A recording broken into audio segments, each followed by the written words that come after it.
Assalamualaikum warahmatullahi wabarakatuh. Baik teman-teman, kita memasuki pertemuan yang ke-6.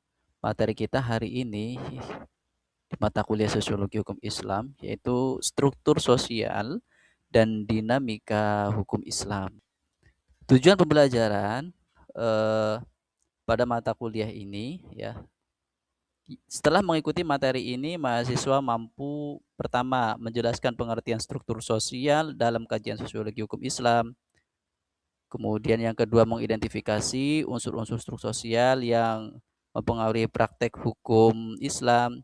Yang ketiga, menjelaskan dinamika hukum Islam dalam masyarakat. Dan yang keempat, menganalisis hubungan antara struktur sosial dan hukum keluarga Islam. Dan yang kelima, memberikan contoh kasus hukum keluarga Islam yang dipengaruhi oleh perubahan sosial. Baik teman-teman, kita lihat dulu ya pengertian struktur sosial. Secara sederhana, struktur sosial adalah pola hubungan yang teratur dalam masyarakat. Struktur sosial membentuk siapa yang memiliki posisi tertentu, siapa yang memiliki kewenangan, siapa yang menjalankan peran, dan bagaimana norma itu dipatuhi. Kemudian unsur-unsur struktur sosial. Elemen-elemen dalam struktur sosial yang mempengaruhi cara hukum Islam dipahami dan dipraktikkan. Itu apa saja? Yang pertama, status sosial. Status sosial itu apa? Kedudukan seseorang dalam masyarakat yang mempengaruhi relasi hukum. Ya. Kemudian yang kedua, peran sosial. Apa? Tindakan yang diharapkan dari seseorang sesuai dengan statusnya. Contohnya, suami memberi nafkah, istri mengelola rumah tangga, anak menghormati orang tua, gitu ya. Kemudian yang ketiga, norma sosial. Apa itu? Aturan yang hidup dalam masyarakat berasal dari agama, adat, kebiasaan, atau hukum negara. Kemudian yang keempat, lembaga sosial. Institusi yang mengatur kehidupan dan membentuk pemahaman hukum Islam. Kemudian yang kelima, stratifikasi sosial. Apa itu stratifikasi sosial? Yaitu pelapisan masyarakat berdasarkan ekonomi, pendidikan, jabatan, atau pengaruh sosial ya. Nah, kemudian kita masuki dinamika hukum Islam. Apa itu? Dinamika hukum Islam adalah proses perubahan dan penyesuaian hukum Islam dalam kehidupan sosial. Nah, perubahan ini terjadi karena masyarakat terus bergerak ya. Masyarakat itu dinamis terus bergerak.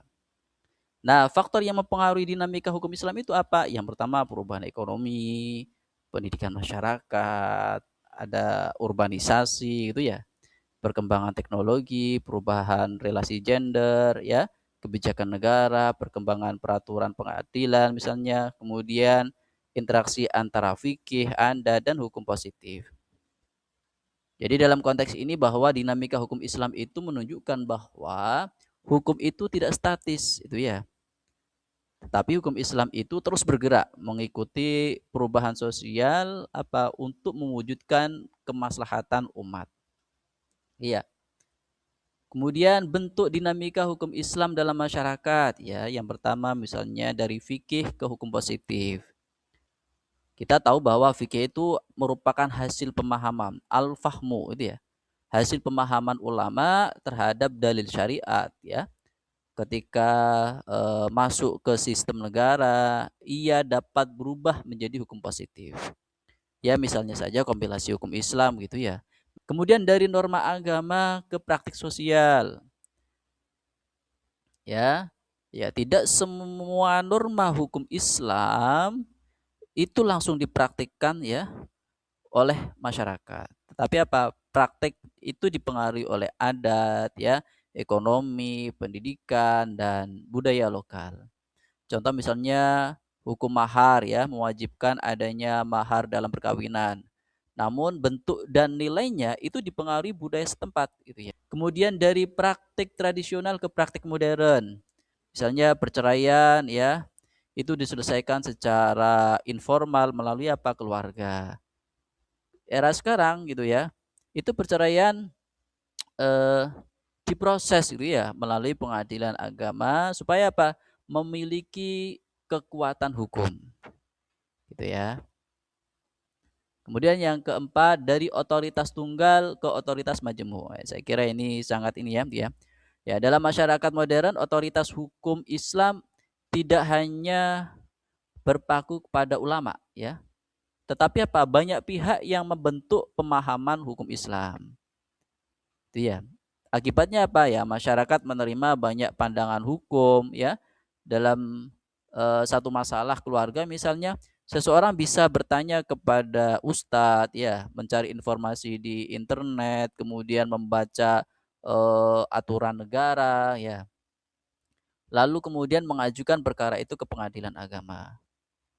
Gitu ya, kita pahami bersama bahwa dinamika hukum Islam ini menunjukkan bahwa apa, hukum Islam bersifat dinamis ya, dia mampu berinteraksi dengan perubahan zaman ya tanpa kehilangan nilai-nilai syariat. Nah, kemudian bagaimana hubungan struktur sosial dan dinamika hukum Islam ya? Struktur sosial mempengaruhi cara hukum Islam berjalan. Nah, sebaliknya hukum Islam itu juga dapat mengubah struktur sosial. Ya, misalnya yang pertama perkawinan anak ya, ambillah contoh misalnya Undang-Undang Nomor 16 Tahun 2019 ya, yang mengatur tentang apa ya, batas usia ini ya, minimal menikah ya, di mana antara laki-laki dan perempuan sama usianya. Nah ini apa tujuannya? Melindungi anak ya, melindungi anak.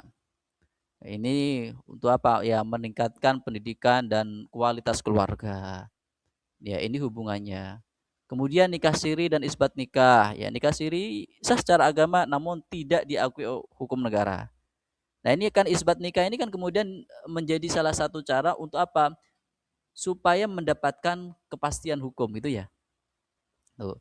Terus yang kemudian perceraian dan nafkah ya, perceraian dipengaruhi ekonomi, relasi kuasa, pendidikan, pekerjaan. Nah, dengan adanya putusan nafkah ini ya, yang diputuskan oleh hakim ya, ini akan apa namanya ya, menuntut seseorang untuk apa namanya nafkah tersebut itu harus dijalankan gitu ya. Kemudian ada hadona ya, hak asuh anak gitu ya. Kemudian waris Islam dan adat ya. Waris misalnya mengikuti hukum Islam, tetapi adat keluarga ini juga masih punya pengaruh gitu ya. Ya, misalnya di beberapa daerah ada yang menganut sistem patrilineal, matrilineal itu kan juga mempengaruhi terhadap sistem waris adatnya ya. Kesimpulan teman-teman bahwa struktur sosial ya ini membentuk cara masyarakat memahami dan menjalankan hukum Islam. Sementara ya hukum Islam itu apa? Juga dapat membentuk perilaku, relasi keluarga dan lembaga sosial. Hukum Islam itu hidup dalam masyarakat yang beragam. Maka keadilan dan kemaslahatan adalah tujuan utamanya. Demikian yang bisa saya sampaikan. Salah kurangnya mohon maaf. Assalamualaikum warahmatullahi wabarakatuh.